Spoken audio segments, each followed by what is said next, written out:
औज़ुबिल्लाहिमिनश्शैतानिर्रजीम बिस्मिल्लाहिर्रहमानिर्रहीम। Chapter 4 liquid, उसका आज हम लास्ट लेक्चर्स करने वाले हैं।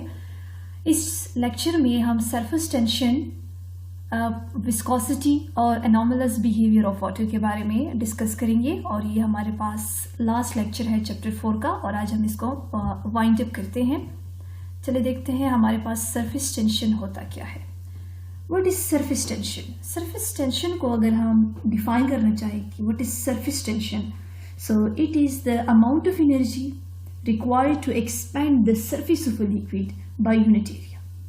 इसको ये जो आपकी बुकिश डेफिनेशन है या इसको जो डिफाइन करते हैं वो यही है कि आपको एक अमाउंट ऑफ एनर्जी जो चाहिए होती है एक सरफेस ऑफ लिक्विड को एक्सपेंड करने के लिए बाय यूनिट एरिया, इसको कहा जाता है सरफेस टेंशन।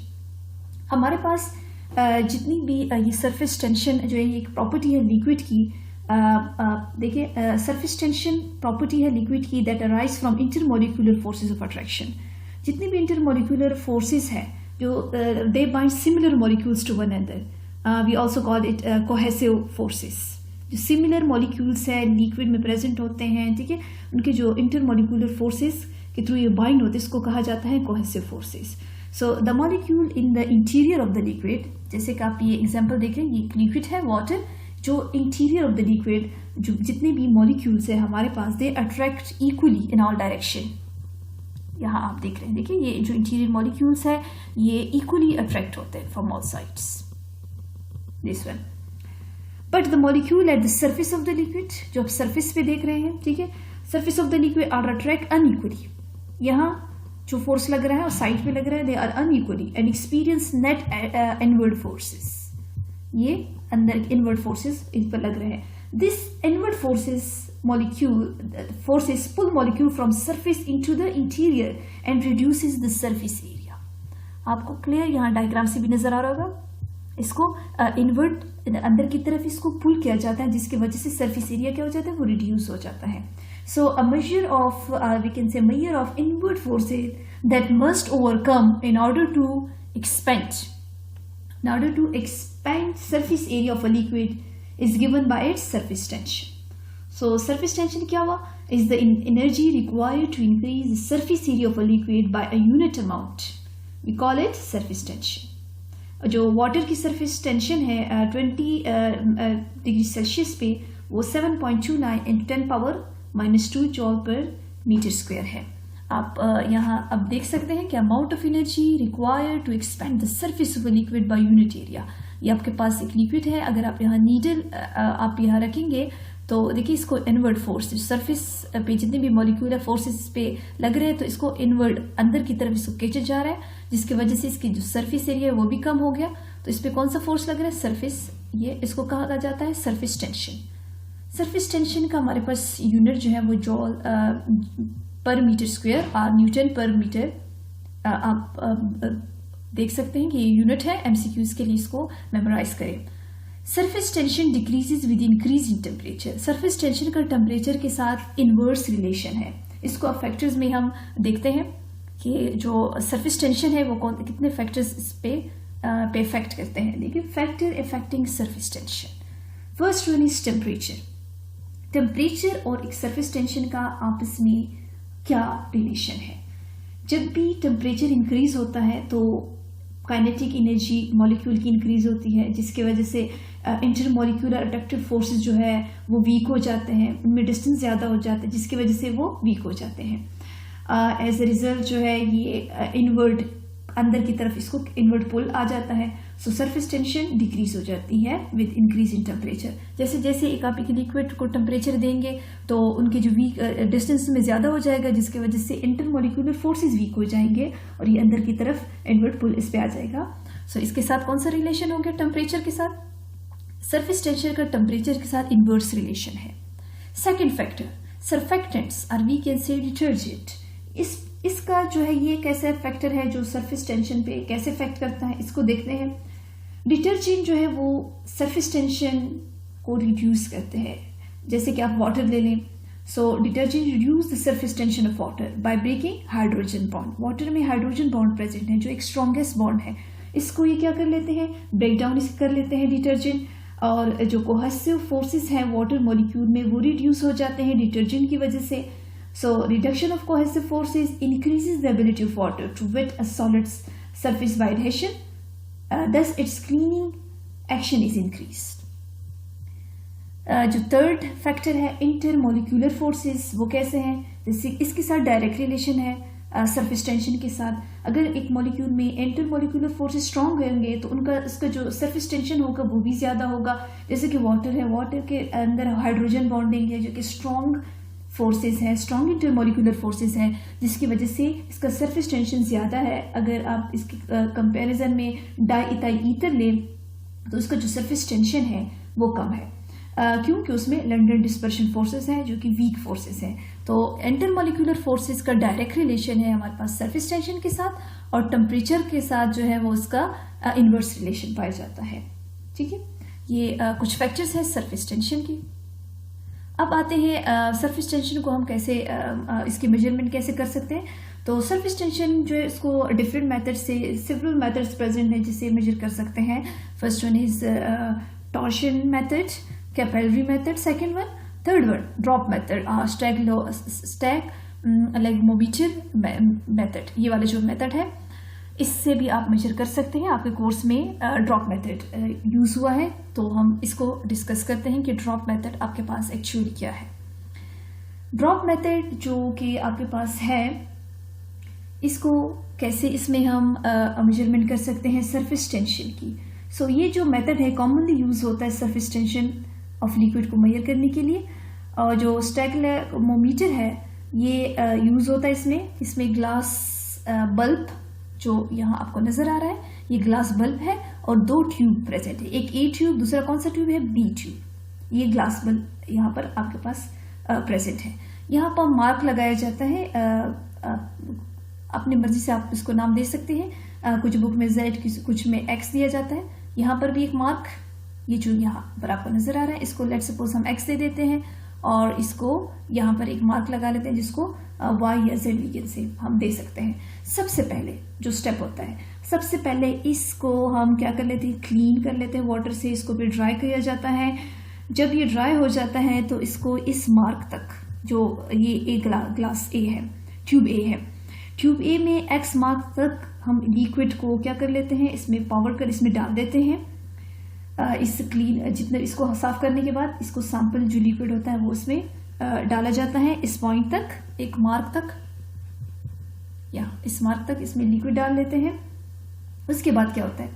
उसके बाद जब इसमें हम डाल लेते हैं तो सैंपल को अलाउ करते हैं ताकि लिक्विड फ्लो हो जाए इन द फॉर्म ऑफ ड्रॉप्स. तो लिक्विड को अलाउ करते हैं तो वो लिक्विड इस तरह ड्रॉप वाइज ड्रॉप फॉर्म में आता है और यहाँ पर जमा होता है. तो एक एक ड्रॉप को क्या किया जाता है? काउंट किया जाता है. Count the number of drops when liquid fall from this mark to, यहाँ पर जो दूसरा मार्क लगाए होते हैं यहाँ पर आ जाता है. सो इसी तरीके से हम सरफेस टेंशन को इजीली मेजर कर सकते हैं बाय यूजिंग दिस फार्मूला. ये जो आपको नजर आ रहा है हमारे पास ये गैमा, और ये आपके पास फार्मूला है सरफेस टेंशन का. ये डिफरेंट जैसे ये अंदर की तरफ जो ये बात आपको समझाई गई है कि इसमें कैसे ड्रॉप्स आते हैं. तो एक के पहले ट्यूब में से ड्रॉप आते हैं तो वेट ऑफ ड्रॉप को यहाँ पर नंबर ऑफ ड्रॉप्स को हम मेजर कर काउंट करते हैं.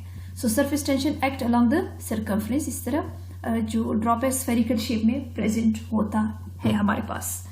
और जो ये गैमा है और आपको ये N और D नजर आ रहे हैं, these are the surface tension, density and number of drop of sample respectively. ठीक है, ये आपके पास सरफेस टेंशन को रिप्रेजेंट करता है गैमा. और जो N है नंबर ऑफ जो जितनी भी ड्रॉप्स है सैंपल को, इसको रिप्रेजेंट किया जाता है. और D इज द डेंसिटी.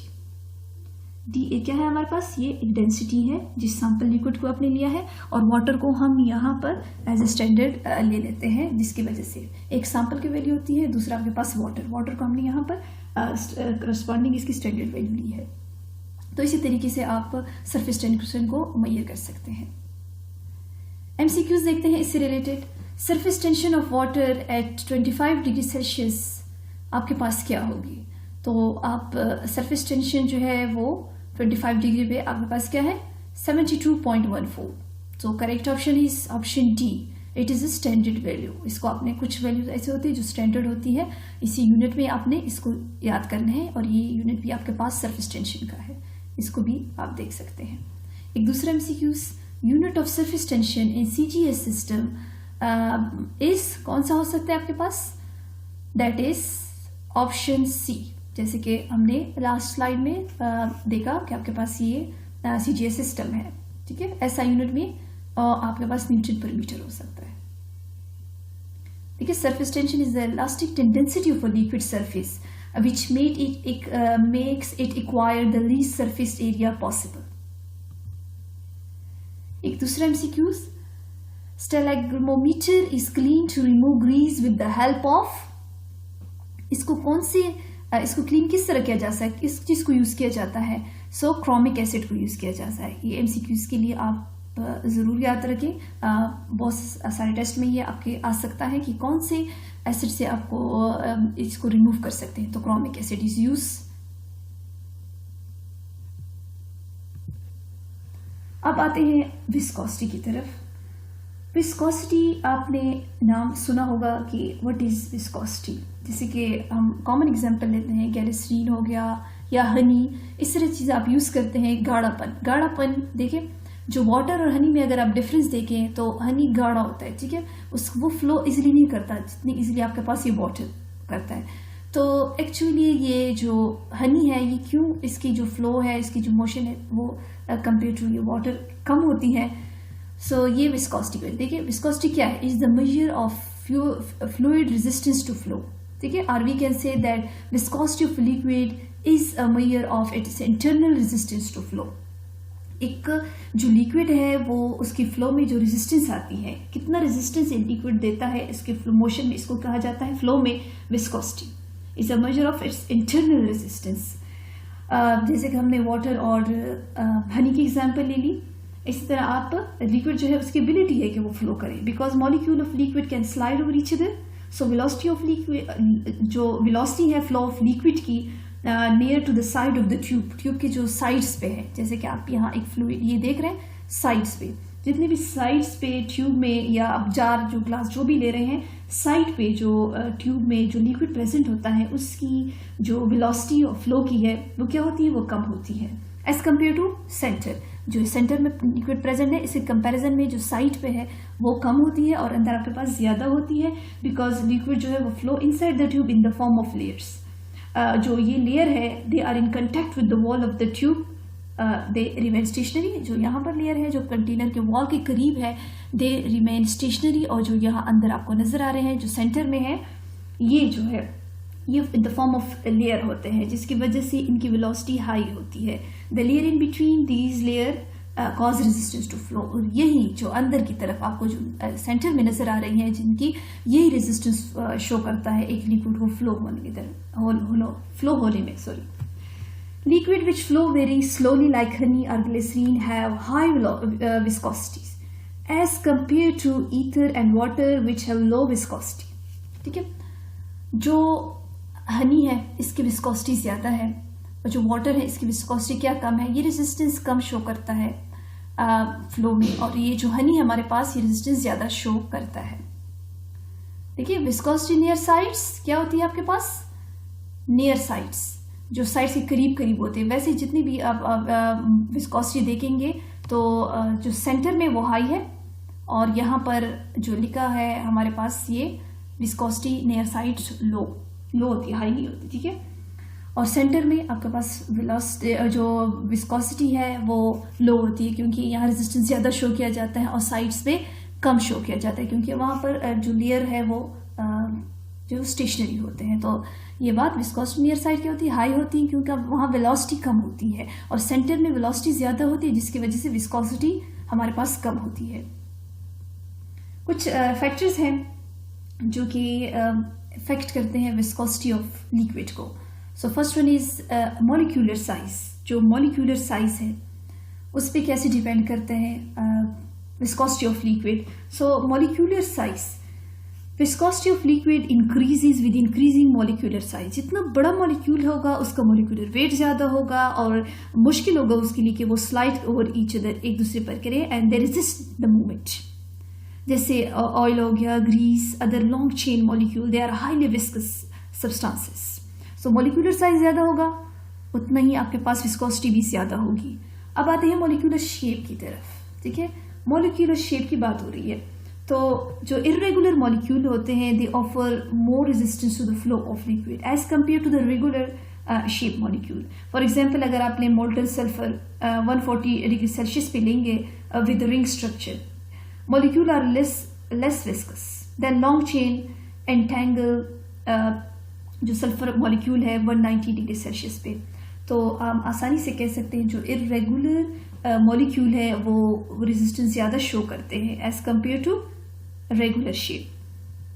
अब आते हैं इंटरमॉलिक्यूलर फोर्सेस की तरफ। इंटरमॉलिक्यूलर फोर्सेस जहाँ जिस मॉलिक्यूल में स्ट्रॉन्ग होंगे इंटरमॉलिक्यूलर फोर्स है तो उनकी विस्कोसिटी भी ज़्यादा होगी। अगर आप एग्जांपल लें वाटर की, तो वाटर के जो उसमें जो इंटरमॉलिक्यूलर फोर्सेस है वो हाइड्रोजन बॉन्डिंग है। हाइड्रोजन बॉन्डिंग एक स्ट्रॉन्ग इंटरमॉलिक्यूलर फोर्सेस है, तो इसकी विस्कोसिटी भी क्या है हमारे पास, ये ज़्यादा है।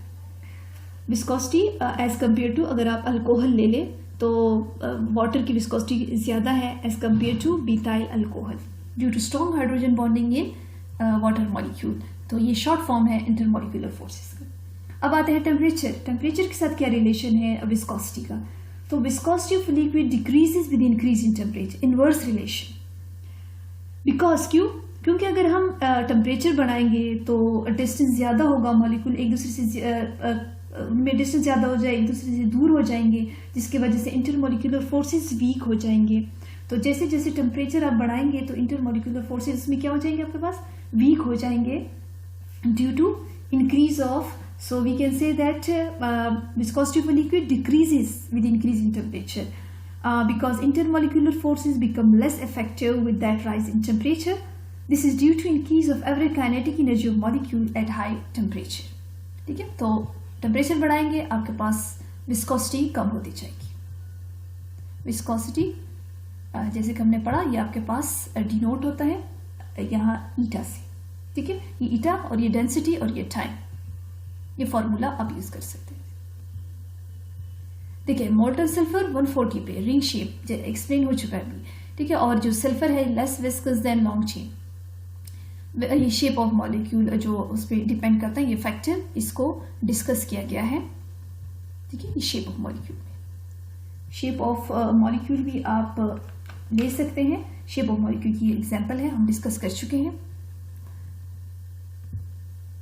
देखिए, viscosity of water is more than alcohol due to strong hydrogen bonding. और जो हमारे पास ऐसा यूनिट है विस्कोसिटी का, वो क्या है हमारे पास, किलोग्राम पर मीटर सेकेंड। और 1 पॉइस वो भी किसकी इक्वल है, 0.1 किलोग्राम पर सेकेंड। वाटर का 1 सेंटीपोज एट 25 डिग्री सेल्सियस। अब दे आते हैं विस्कोसिटी के मेजरमेंट कि विस्कोसिटी को हम कैसे मेजर कर सकते हैं। विस्कोसिटी को मेजर करने के लिए हमारे पास डिफरेंट मेथड्स हैं। देखिए, तो जो विस्कोसिटी है उसको मेजर कर सकते हैं विस्कोमीटर पे। विस्कोमीटर हमारे पास क्या होता है, देखिए, relative viscosity of liquid can be measure by means of viscometer. It is the ratio of viscosity of liquid to the viscosity of water taken as standard. यहाँ जो वाटर की वेलोसिटी उसको हम स्टैंडर्ड ले लेते हैं और इसके साथ जो बाकी जितने भी लिक्विड सैंपल आप यूज कर सकते हैं उसकी रेशियो को लेते हैं। और जो वेलोसिटी है viscosity of water is taken as 1 centipoise. तो इसको मेजर करने के लिए विस्कोसिटी को उसको कहा जाता है ऑस्टवाल्ड विस्कोमीटर। ये जो आपको नजर आ रहा है ये ऑस्टवाल्ड विस्कोमीटर। इससे हम मेजर करेंगे विस्कोसिटी एक लिक्विड की। यहाँ आप फार्मूले से भी देख सकते हैं। देखिए, जिसको हमने स्टैंडर्ड लिया है वो विस्कोसिटी ऑफ वाटर है, जो दूसरा है वो टेस्टेड लिक्विड वाई जो आपको नजर आ रहा है, ईटा इसका साइन है, और डेंसिटी ऑफ लिक्विड, और ये जो वाई आपको ना टेस्टेड लिक्विड की timing of run of water, timing of run of liquid. सबसे पहले हम क्या करते हैं, फर्स्ट ऑफ ऑल जो नॉन लिक्विड है सैंपल का, इसको जो ये आपको नजर आ रहा है ये एक बल्ब जो बल्क ए लिखा हुआ है, दूसरा है बल्क बी। तो सबसे पहले हम क्या करते हैं, ये जो बल्क ए है इसमें नॉन सैंपल को डाल देते हैं और उसके बाद देन सक इनटू बल्ब बी, इसको बल्ब बी में, आप इसको बल्ब भी बोल सकते हैं, बल्ब भी, दोनों, ठीक है। बुक्स में इसको बल्ब गिवन है, यहाँ बल्ब लिखा हुआ है, तो इसको फिर सक्ट कर लेते हैं, sucked into bulb B. The liquid is then allowed to collect between, जो हमने मार्क लगाए होते हैं, जैसे लोअर मार्क डी है, लोअर मार्क आपके पास सी गिवन है, यहाँ पर आप इजीली इसको मेजर कर सकते हैं। तो लिक्विड जो है उसको अलाउ किया जाता है कि यहाँ अपर से लोअर की तरफ ये आ जाए, और जो मार्क सी से डी की तरफ, ठीक है, मार्क सी से डी, यहाँ इसको अलाउ किया जाता है ताकि ये फ्लो करे बिटवीन इन दोनों मार्क सी एंड डी। उसके बाद क्या होता है कि हम विस्कोमीटर को क्लीन करते हैं और रिपीट करते हैं इस एक्सपेरिमेंट को with water by taking same volume, और रिलेटिव विस्कोसिटी ऑफ लिक्विड को कैलकुलेट करते हैं और इसे फार्मूला को यूज करके। तो आप इस तरह भी कह सकते हैं कि हमारे पास ये जो ऑस्टवॉल्ड विस्कोमीटर है, इसमें दो बल्क है, एक ए है और एक बी है। नॉन वेट को इसलिए बल्क ए में डाल देते हैं, उसके बाद इसको सख्त करते हैं बल्क बी में, और फिर इन दोनों मार्क के दरमियान इसको अलाउ करते हैं कि ये जो लिक्विड है वो फ्लो करे, और इसी फार्मूला को यूज करके आप जो है विस्कोसिटी ऑफ लिक्विड को इजीली फाइंड कर सकते हैं, ठीक है। आई होप आपको समझ आ चुकी होगी कि हमारे पास ये क्या है, ठीक है। आपने एमसीक्यूज के लिए इसको याद करना है कि कौन सा इंस्ट्रूमेंट है जो जिससे हम विस्कोसिटी ऑफ लिक्विड को मेजर कर सकते हैं। यहाँ आप फाइन कैपिलरी ट्यूब भी देखते हैं, क्योंकि इसी के थ्रू हम इसको सख्त करके जो बल्ब भी है इस पर ले आते हैं, और ये आपके पास दोनों आर्म है, आर्म 1 एंड आर्म 2। एमसीक्यूज देखते हैं, which of the following correctly state how the viscosity of a liquid and a gas will change with temperature. कौन सा आपको करेक्ट नजर आ रहा है? देखिए, viscosity increase with increase in temperature of a liquid and decrease with increase in temperature of a gas. Viscosity increase with increase in temperature of a liquid and increase with increase in temperature of a gas, और viscosity decrease with increase in temperature of a liquid and decrease with increase in temperature of a gas. Viscosity decrease होती है with increase in temperature of a liquid and increase with the increase in the temperature of a gas. इन सारे options में option A is correct, क्योंकि viscosity increase होती है with increase in temperature of a liquid and decrease with increase in temperature of a gas. अब आते हैं इस एमसीक्यूज की तरफ। दूसरा जो है इससे related, the viscous force is the relative motion between the adjacent layer of a fluid in motion, which of the following fit best in this sentences? तो अगर आप देखें, the viscous forces, the relative motion between adjacent layer of a fluid in motion, आपके पास क्या आता है? They opposes. देखिए, viscosity the internal fraction of a liquid in motion. It is the property by virtue of which the relative motion between two adjacent fluid layer is opposed. Last जो topic है, anomalous behaviour of water. देखिए, word anomalous, इसका मतलब क्या है? Anomalous mean unusual, unusual behaviour of water, abnormal behaviour of water के बारे में हम यहाँ पढ़ रहे हैं।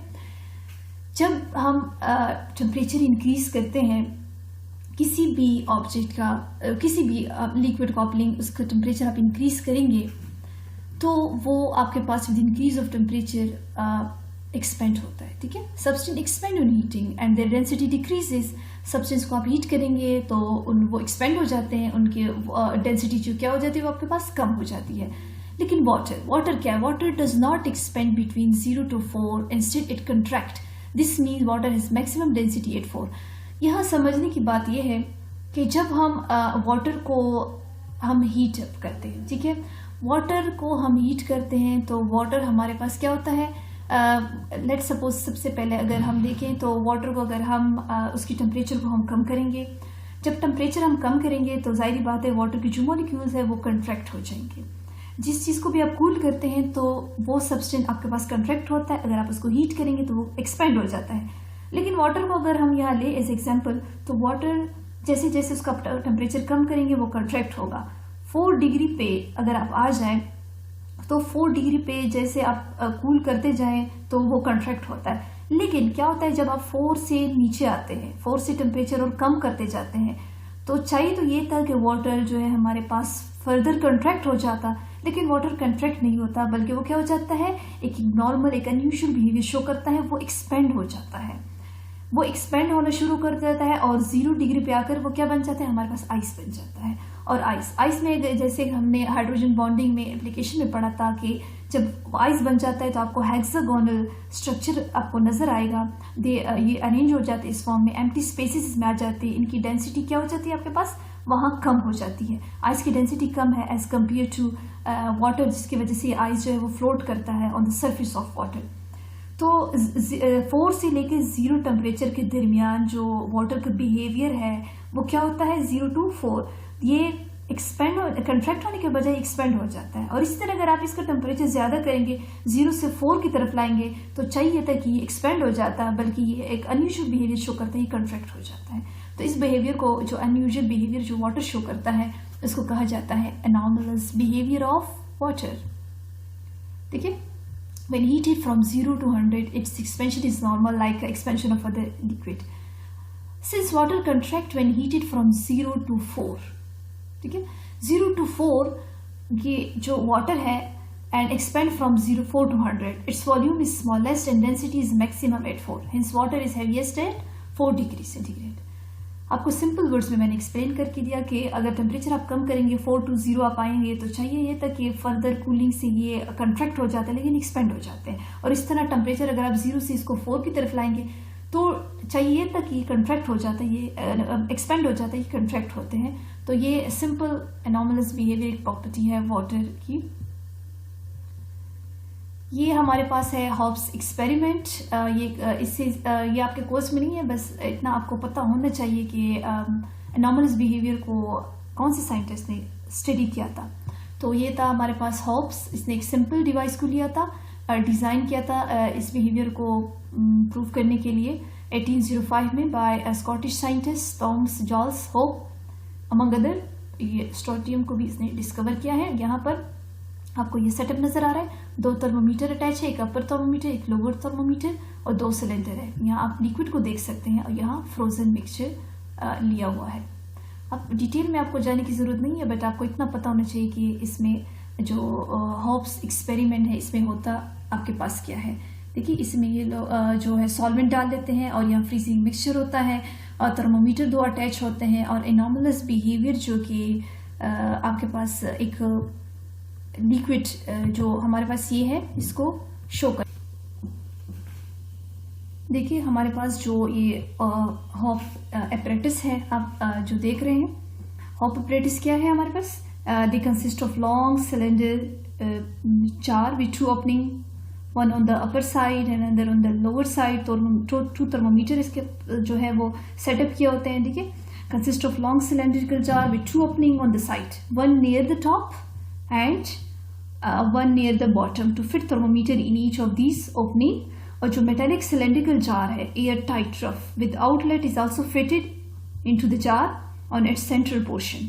जो सिलेंड्रिकल जार है that has filled with water and the central portion of the jar is filled with freezing mixture of ice and common salt. After a period of time the more dense water collect at the bottom.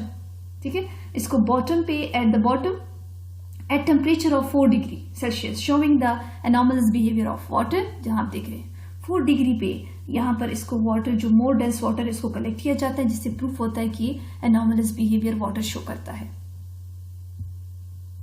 ये आपकी information के लिए किया था जो Hobbs experiment है। अगर MCQs में आए तो आपको पता होना चाहिए कि कौन से साइंटिस्ट ने इसको प्रूफ किया था। अब इसके कुछ इफेक्ट्स देखते हैं।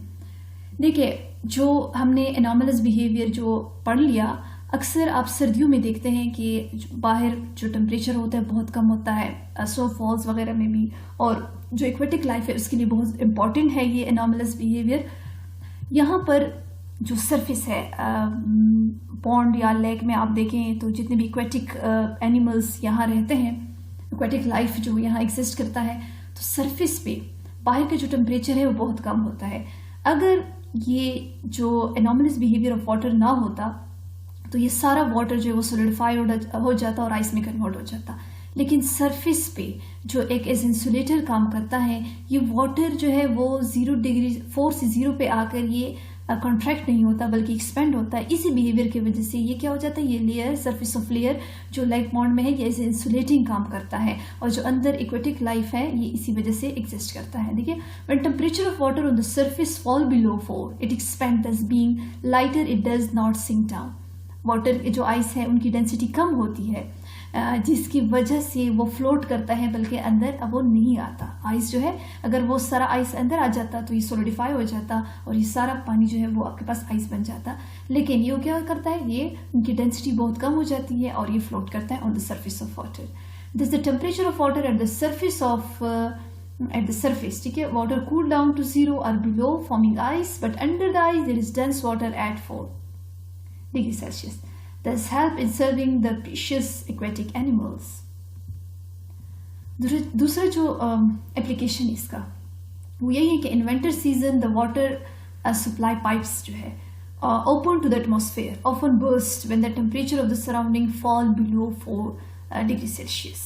देखिए अक्सर आप जो वाटर सप्लाई पाइप देखते हैं वो इस तरह बर्स्ट हो जाते हैं। क्यों?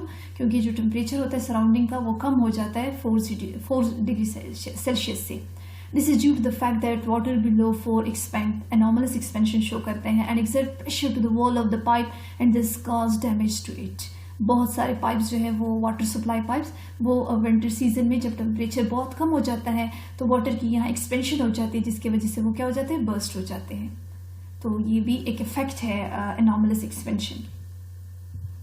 और इसके अलावा in rainy season a lot of water sweeps through numerous crack and fissures in rocks in water in जो season है winter season, when temperature fall below 4 going down to 0 or below, expansion of water take place, thus developing a high pressure and this result in the breaking of rocks. is anomalous behavior जो expansion है जो water की, इसकी वजह से भी आपके पास rocks जो बहुत बड़े बड़े rocks होते हैं उसकी expansion हो जाती है। ये था anomalous behavior, उसके effects के बारे में हमने पढ़ा। और यहाँ हमारे पास चैप्टर 4 जो लिक्विड है वो वाइंड अप हो गया। आई होप कि आपको इस चैप्टर की समझ आ चुकी होगी। ये चैप्टर जो है बहुत सिंपल चैप्टर था जिसमें हमने प्रॉपर्टीज ऑफ लिक्विड्स के बारे में पढ़ा। उसके बाद हमने इंट्रा और इंटरमोलिकुलर फोर्सेस के बारे में भी डिटेल से पढ़ा, हाइड्रोजन बॉन्डिंग और जितने polar dipole forces, dipole induce, London dispersion forces, vapour pressure और boiling point, viscosity, anomalous behaviour of water, सब कुछ डिस्कस हो चुका है और आई होप आपको समझ आ चुकी होगी। And that's the end. Thanks.